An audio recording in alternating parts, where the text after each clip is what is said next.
provisional path from the nose of the airplane, turning and going back to about their 7 o'clock position. Captain Tafuri hastily presses the execute button. In aviation, we call that fast-fingered Freddy. When you don't confirm anything, you're in a big hurry to punch something in the computer, and you don't confirm where it's really going to take you. Yeah, it's a left turn. Yeah, I got to identify that.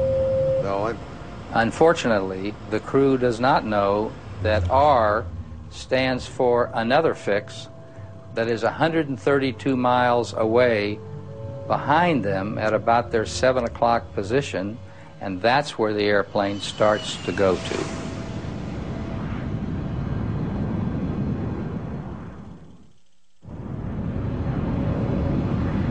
The flight crew of American Airlines 965 has unwittingly directed their aircraft off its intended course and into mortal danger.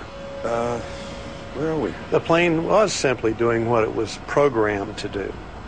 In this case, it's to fly to Bogota, 130 miles away. More than a minute into the turn, the pilots are unaware that the plane is flying away from Cali and heading dangerously off course. The first officer's getting the charts out, the captain's getting the charts out, they're trying to tune radios. No one's flying the airplane, no one's watching what happens, and they assume that the automation is going to take care of them. Sometimes it will, but in this case it didn't. Where are we? We're going out to... Let's go right to Tallulah, first of all, okay? Yeah, where are we headed? 17.7 ULQ. I don't know what's with the ULQ. What happened here? There's an old saying in aviation, never point an airplane someplace that your brain hasn't been 5 minutes earlier. The American 965, distance now? What did you want, sir? Distance DME? In this case, the airplane got in front of them. It was flying what was selected. And in fact, it was flying beyond the pilot's recognition of where it was supposed to be traveling. The pilots had lost what is referred to as situational awareness. Left turn. So you want a left turn back around? No, hell no. Let's press on. Well, we're pressing on where, though? Tallulah. That's a right U. Once they became unsure of their position, once they became confused and disoriented, that's the time to click off the automation and to basically abandon the approach, climb to the minimum safe altitude, and to go to Cali. Right. Let's go to straight to Cali. 965 altitude. Instead of abandoning the approach and gaining altitude, Flight 965 continued its deadly descent.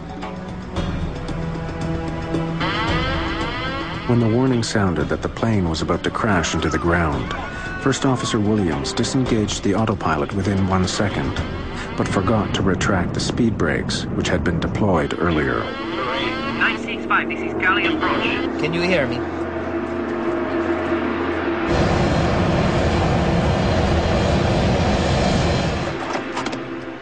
According to the official report, had they remembered to lower the speed brakes, the plane could have cleared the mountain with room to spare. This accident is known as a CFIT accident, which means controlled flight into terrain. By that I mean the airplane was controlled by the crew, and it was a perfectly normal functioning airplane, and the crew flew the airplane into the mountain. It's one of the leading causes of accidents over the last 100 years, and still is a problem. Both these pilots were experienced pilots flying the 757 for American Airlines. And both these pilots were good pilots. And I think it's like anything else. Two good pilots were led astray by a problem that they were trying to figure out. And at the time, they failed to do the basic thing, fly the airplane. A court eventually ruled that the pilots of Flight 965 had shown willful misconduct during the approach to Cali Airport. Survivor Mercedes Ramirez, who lost both her parents, continues to deal with the crash.